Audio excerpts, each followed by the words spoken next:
Assalamu alaikum viewers, hope you all are fine. My name is Mashahid Ali, the student of BS MLD from Cust University Kohat. Today I will discuss about the topic of bacteria structure and their functions. So let's start the lecture. First of all, we know that what is bacteria. We have to know. Bacteria is derived from Greek word which means stick or rod. Stick means चिपक जाना किसी चीज़ से and rod हम इसको क्यों कहते हैं, क्योंकि जो हमारे पास फर्स्ट बैक्टीरिया डिस्कवर हुआ था वो रॉड शेप का था, जिसके बेस पे हम इसको रॉड भी कहते हैं। बैक्टीरिया जो होते हैं वो प्रोकैरियोटिक सेल के होते हैं, जिसमें हमारे पास न्यूक्लियर मेम्ब्रेन भी नहीं होती और मेम्ब्रेन बाउंडेड ऑर्गेनेल्स भी नहीं होती। Bacteria are microscopic single-celled microorganism that thrives in diverse environments. Bacteria जो होती है वो हमारे पास माइक्रोस्कोपिक होती है, बहुत ही छोटे होते हैं, माइक्रोस्कोप के बगैर हम नहीं देख सकते नेक्ड आई से, वो माइक्रोस्कोप के ज़रिए हम ही देखेंगे।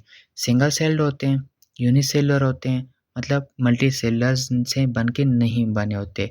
थ्राइव इन डाइवर्स एनवायरनमेंट्स, मतलब कि हर किस्म के एनवायरनमेंट में प्रेजेंट होते हैं। These organisms can live in soil, ये हम बैक्टीरिया हमारे पास सॉइल में भी प्रेजेंट होते हैं, ओशंस में भी होते हैं, inside the human gut and almost everywhere. Inside human gut मतलब चूँकि एलिमेंट्री कनाल है हमारा, इंटेस्टाइन है, वहाँ पे भी प्रेजेंट होते हैं, माउथ वगैरह में, मतलब ये हर जगह पे ऑलमोस्ट प्रेजेंट होते हैं।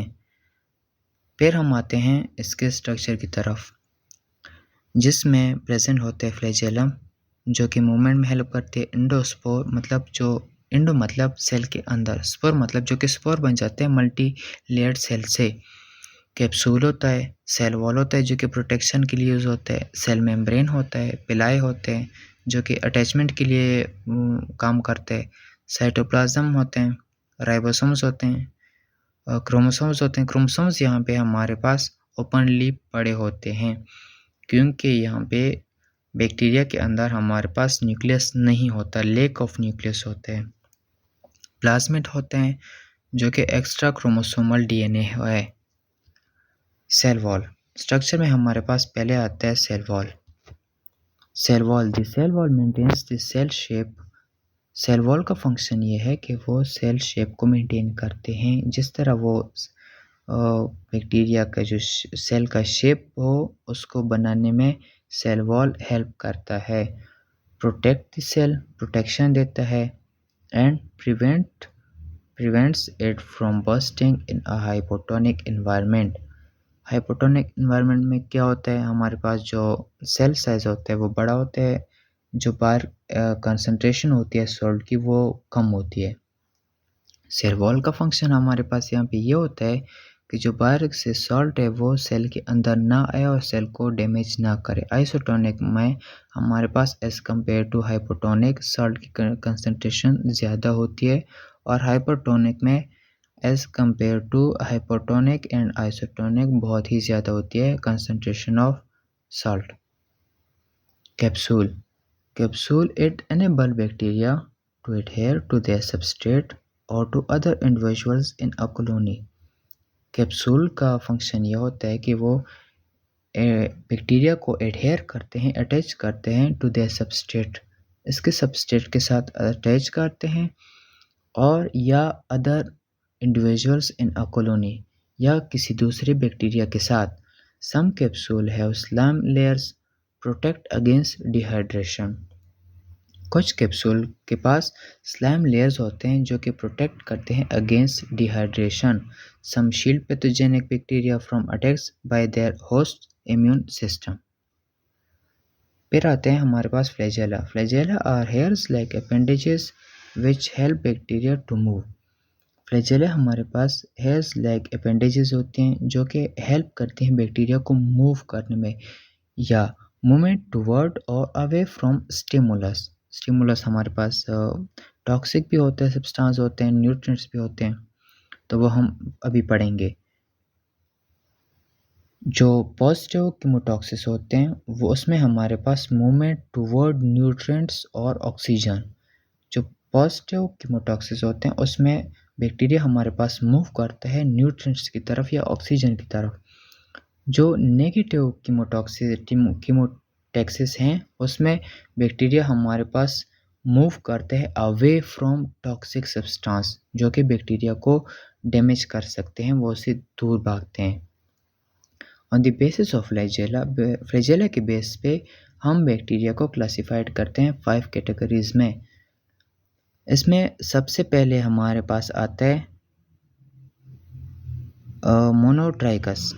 मोनोट्राइकस हमारे पास वो होते हैं जिसमें हमारे पास एक साइड पे सिंगल फ्लैजेला प्रेजेंट होती है। फिर एट्राइकस होती है, मतलब जिसमें हमारे पास कोई भी फ्लैजेला प्रेजेंट नहीं होती, उसको हम कहते हैं एट्राइकस। फिर आते हैं एम्फीट्राइकस। एम्फीट्राइकस हम उसको कहते हैं जिसके दोनों साइड पे सिंगल फ्लैजेला प्रेजेंट हो। और लोफोट्राइकस हम उसे कहते हैं उस बैक्टीरिया को जिस बैक्टीरिया के एक साइड पे बहुत ज़्यादा फ्लैजेला प्रेजेंट हो। फिर आते हैं पेरिट्राइकस, वो बैक्टीरिया जिसके हर साइड पे बहुत सारे फ्लैजेलस प्रेजेंट होते हैं। फिर आते हैं एंडोस्पोर की तरफ।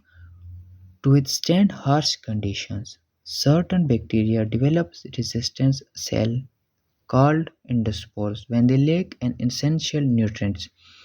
एंडोस्पोर हमारे पास तब बनते हैं जब हमारे पास इसके पास लेक ऑफ एसेंशियल न्यूट्रिएंट्स होती हैं, मतलब जो कि एंडोस्पोर मतलब जो कि सेल के अंदर जो स्पोर बन जाते हैं, जो कि बहुत सारे मल्टी लेयर्स उसके ऊपर आते हैं, वो एक स्पोर बन जाते हैं सेल के अंदर, जिसको हम कहते हैं endospores.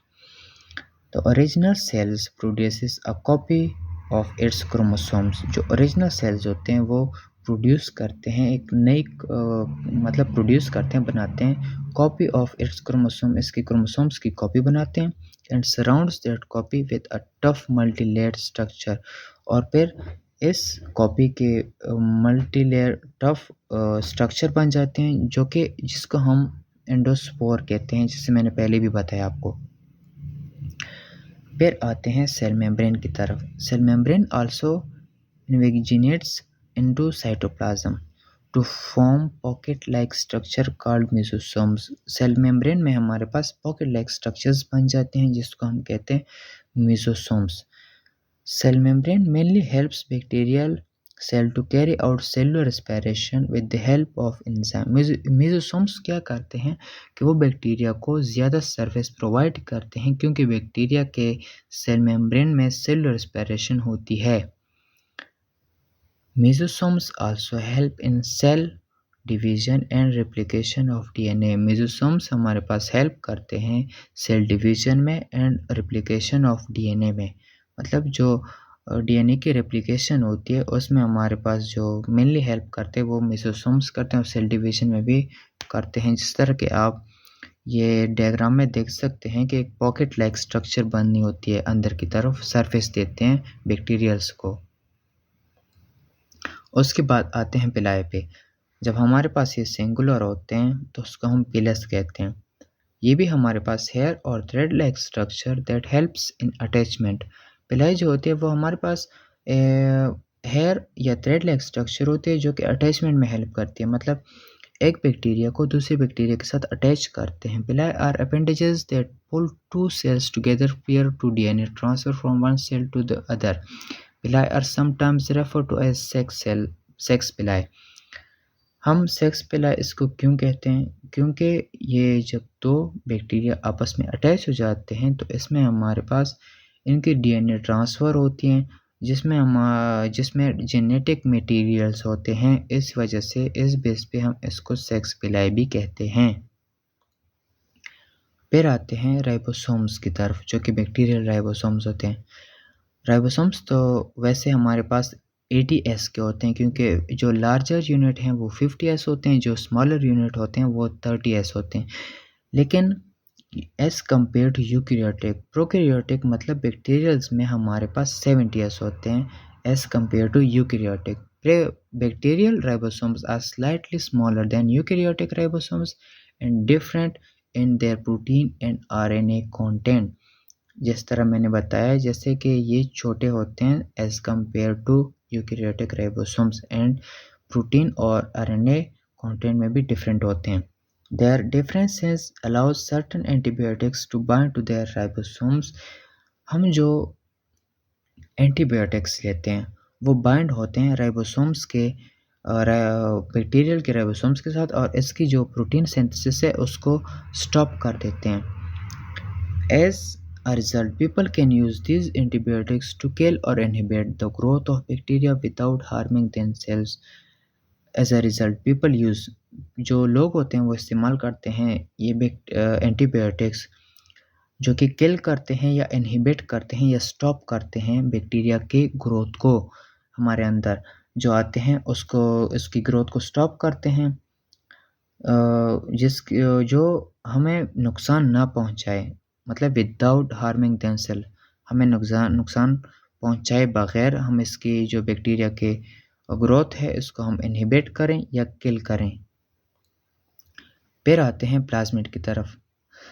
Small circular double-stranded DNA molecule that is distinct from a cell's chromosomal DNA। ये हमारे पास सर्कुलर होते हैं, स्मॉल डीएनए होते हैं, डबल स्ट्रैंडेड, जिस तरह के आप ये पिक्चर में देख सकते हैं कि स्मॉल होते हैं और डबल स्ट्रैंडेड होते हैं। Also contain few gene, इसके अंदर जो few genes भी होते हैं, like antibiotic resistance gene। फिर आते हैं जीनोमिक ऑर्गेनाइजेशन, मतलब कि हमारे पास बैक्टीरिया का जीनोम या डीएनए कैसे होता है। लेस डीएनए होते हैं, मतलब कम होते हैं, एज कम्पेयर टू यूकैरियोटिक, जिस तरह आप ये पिक्चर में देख सकते हैं। सर्कुलर होते हैं, मतलब सर्कुलर होते हैं, जैसे कि प्रोकैरियोटिक डीएनए में आप देखें कि मतलब सर्कुलर होते हैं, जो एक एंड दूसरे एंड से बिल्कुल मिला होता है, सर्कल की तरह होता है। जो यूकैरियोटिक में होते हैं वो एक एंड दूसरे एंड से नहीं मिला होता, लैक ऑफ न्यूक्लियस होते हैं, न्यूक्लियस नहीं होता। नॉट एसोसिएटेड विद प्रोटीन्स के साथ एसोसिएट नहीं होते। The region where DNA resides called nucleoid, जहाँ पे हमारे पास डीएनए होती है, प्रेजेंट होती है जिस रीजन में, उसको हम कहते हैं न्यूक्लियोइड। थैंक यू एंड अल्लाह हाफिज़।